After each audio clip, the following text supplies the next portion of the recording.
Hola chicos, para finalizar me gustaría dar algunas notas al margen acerca de esta parte de la simulación.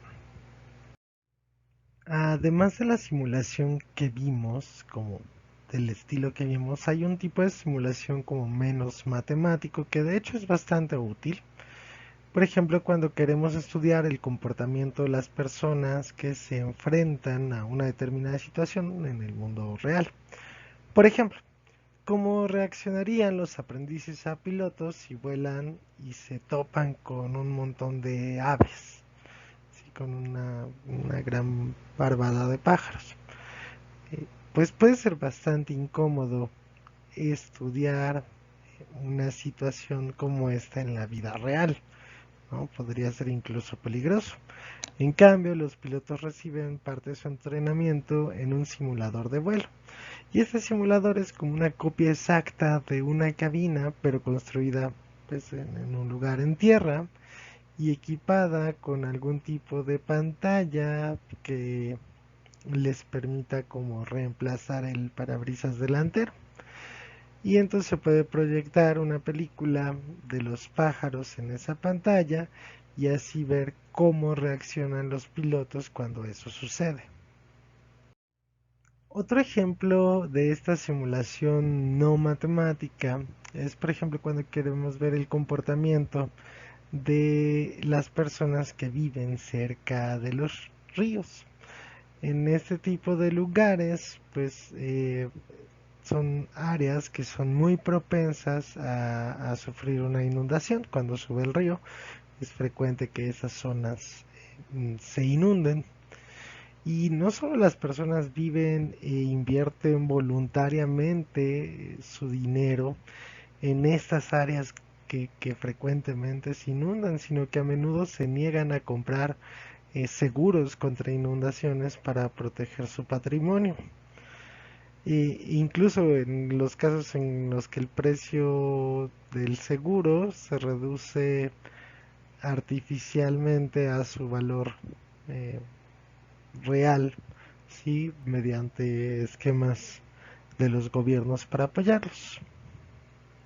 Para estudiar esta situación, unos investigadores crean un juego que es como parecido al Monopoly, ¿no? al turista, de ese estilo, en el cual simulaban la vida en un terreno de este estilo que tiende a inundarse.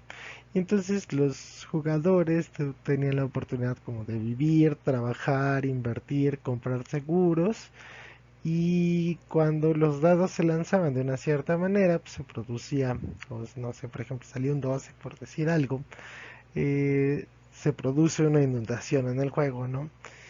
Y pues esto se lleva a cierta cantidad de vidas y pérdidas en las propiedades y eso.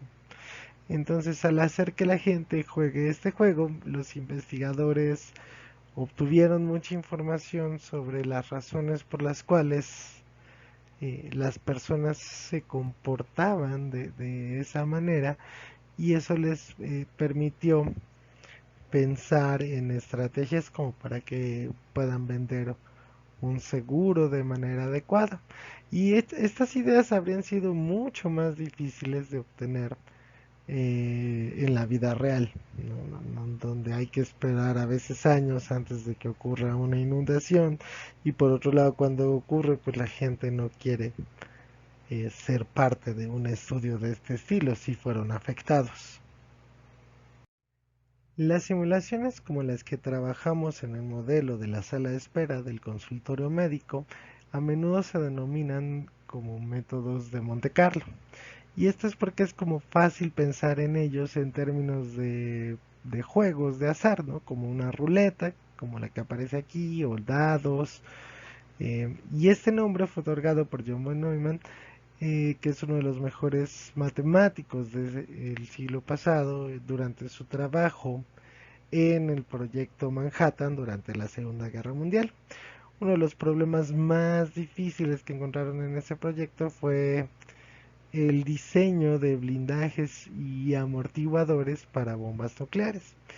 Claramente la experimentación directa estaba como fuera de discusión, era demasiado peligroso hacer una bomba nuclear solamente para experimentar con materiales. Entonces justamente los modelos matemáticos tendrían que hacer el trabajo. Y el problema podría reducirse a tratar de averiguar hasta qué punto los neutrones podían traspasar ciertos materiales.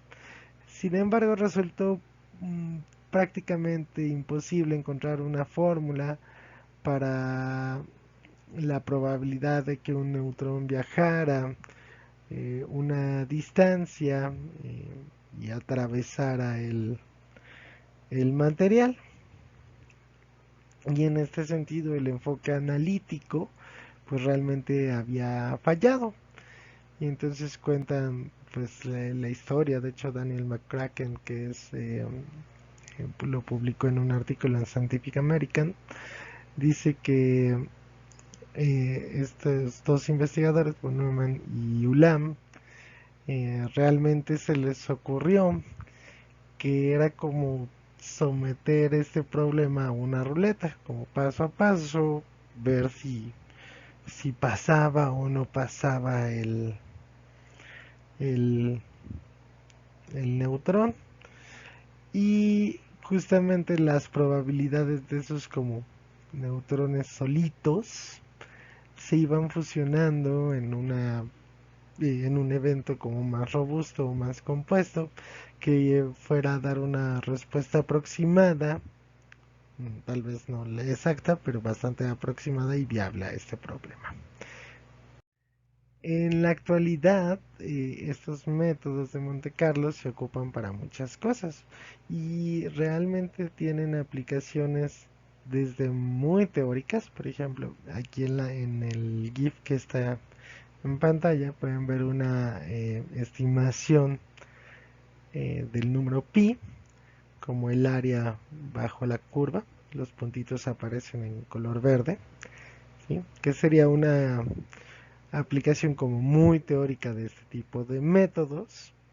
También se pueden ocupar con la misma idea, por ejemplo, para calcular integrales definidas en un cierto intervalo, porque justamente estaríamos calculando como usualmente se hace, pues el área bajo la curva, y esa área se puede estimar mediante simulación, como que uno avienta puntitos y si queda abajo de la curva, entonces pertenece al área bajo la curva, si queda arriba no, y pues conforme uno aumenta el número de puntitos que avienta, se va aproximando más y más al área bajo la curva. Pero estos métodos también tienen otras aplicaciones como más de la vida real. Por ejemplo, si quisiéramos saber cuánto se tardaría un estadio en ser evacuado, por ejemplo en caso de un sismo, pues realmente sería algo que sería prácticamente imposible de, de trabajar experimentalmente en la vida real, pero se puede hacer simulaciones como la que aparece aquí de cómo se tarda la gente en evacuar. Notemos que además no siempre la salida más cercana pues va a ser la óptima. Si la gente va más lento por ahí, pues la gente va a buscar, los demás van a buscar por dónde salir, ¿no? Que es como lo que pasa en este cachito de la simulación, donde pues se van buscando otras salidas porque hay como mucha fila de aquel lado. Entonces este tipo de cosas también se pueden simular con este tipo de técnicas.